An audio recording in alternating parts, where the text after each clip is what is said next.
مش هقول لكم بقى ايه يا سعد ويا هناء عبد الله سعيد بقى، ممكن فعلا العقوبه توصل لغايه 5 مليون دولار. انا بقول ممكن، لكن هتوصل لكام او كده الله اعلم يعني. بس انا بقول ايه، لو يعني طبعا على حسب ايه المحامي بتاعه وشطارته يعني. فده كده بالنسبه لعبد الله سعيد، ان ما حدش اتكلم عن الموضوع ده خالص خالص خالص. فانا حبيت برضو ايه اعمل سبوت كده، اقول يا جماعه يوم 29 مارس السنه دي 2023 ممكن تسمع كده اخبار حلوه كده، زي ايه اللي احنا سمعناها في موضوع كهرباء، ان انا الحمد لله كل حاجه قلتها في موضوع كهرباء كانت صح. ده اول حاجه. تاني حاجه موضوع رمضان صبحي، اللي معود ما حدش، ده بقى ما حدش كان عليه خالص خالص خالص. رمضان صبحي تسبب ان النادي الاهلي عليه غرامه 320 الف جنيه استرليني، اللي هم منقسمه كده للاتي: 150 الف جنيه استرليني عشان كان هو كسب افريقيا مع الاهلي، و150 الف جنيه استرليني عشان كان كسب الدوري مع النادي الاهلي، و20 الف جنيه استرليني اتعاب محاماه، اللي هو عشان القضيه اللي هو الفريق الانجليزي كسبها يعني. طبعا الاهلي كعادته طبعا عن الموضوع و... ولسه بقى مستنيين بقى القرار النهائي يعني.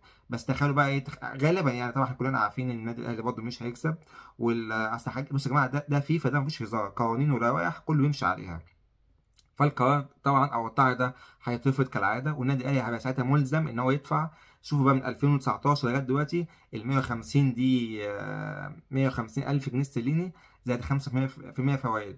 انا مش عارف بقى لما القرار الجديد يطلع هتبقى لسه في 5% فوائد ولا هتبقى في 18% فوائد، لان طبعا في الفوائد دلوقتي بتاعت الفيفا بقت من 5 ل 18. ودي الكهرباء باشا اللي لسه مش عايز يدفع ومحدش هيدفع له، وعمال يقعدوا يقولوا كلام كله هكس في هكس، انه حاطط وديعه ومش وديعه. الوديعه اساسا اللي كانت اللي هي اللي هو بيقولوا عليها دي، اللي هو كانت من 4 سنين الوديعه في البنك، لو انت حاطط فلوس بالدولار ليك 1%. عقوبه الزمالك 5%. فيعني فرق شاسع. عامة انا برضه مش هخش انا في جدال، لان انا طبعا هنا في القناة انا شرحت موضوع الكهرباء ده بالتفصيل، وقلت وانا قلت رأيي الشخصي انا بالذات، ان الكهرباء مش هيدفع ومحدش هيدفع له، الاهلي ولا هيدفع له ولا حاجة. الاهلي بس بيمط الموضوع كده عشان بس يغيظ الزمالك وخلاص، لكن الموضوع كله كهرباء هو اللي نفسه لوحده، ربنا يعينه بقى. عشان شكله كده كهرباء ايه، عشان كهرباء لو ما دفعش في خلال الفترة دي هيتوقف 6 اشهر، وبعد ما يتوقف 6 اشهر خلاص مسؤوله ضاع. ساعتها بقى الغرامة فعليا هتتحول بقى من 5% ل 18%، يعني بالسلامة. فعشان كده يعني فعلا الكهرباء صعبان عليا، ربنا معايا يعني. معلش يا جماعة، جاي تليفون. المهم يا جماعة، بس ايه، انا مش عايز حد برضه يزعل مني سواء من اهلي او زمالك، عشان برضه في ناس كتير جدا بتهاجمني سواء اهلاوية او زملكاوية. انا هنا زي ما قلت قبل كده يا جماعة، هنا بقول حاجتين. اول حاجة بقول الاخبار الحقيقية، اي اخبار حقيقية سواء بتخص نادي الزمالك او بتخص النادي الاهلي انا بقولها. ثانيا بقول رايي الشخصي، رايي الشخصي ممكن يكون صح غلط، ده رايي، ده عادي، انا مش ده معلومة، ده رايي ده حاجة انا حاجة مقتنع بيها بقولها سواء في الاهلي او في الزمالك. لكن معلومه لا، انا الحمد لله بحاول قبل ما هنا ما اقول اي معلومه انها تبقى صح، سواء على الاهلي او على الزمالك. فما ايا كان بقى اللي عاوز يهاجم يهاجم.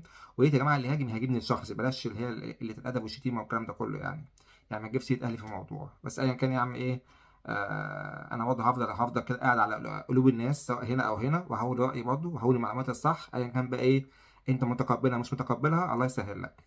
وفي نهاية الحلقة كده بقول يا جماعة إن شاء الله انتظروا كمان، في كمان معلومات هحاولها جامدة إن شاء الله في المرات الجاية، سواء عن الأهلي أو الزمالك الاتنين. بس أنا طبعا أنا راجل زملكاوي، فأهم حاجة أنا هنا عامل القناة دي بالذات عشان بدافع فيها عن نادي الزمالك فقط لا غير. وأتمنى كده بقى إن أنا إن شاء الله كده إيه أكون عند حسن ظنكم. ويلا، واتمنى برضه يا جماعه يعني، اتمنى الناس تعمل شير ولايك والكلام ده كله يعني، فعشان الحاجات دي كلها ايه، انا عاوز بس المعلومات دي كلها توصل لاكبر قدر من الزملكاويه عشان هم يشوفوا المعلومات دي ويعرفوا يعني الحقيقه فين. يلا سلام.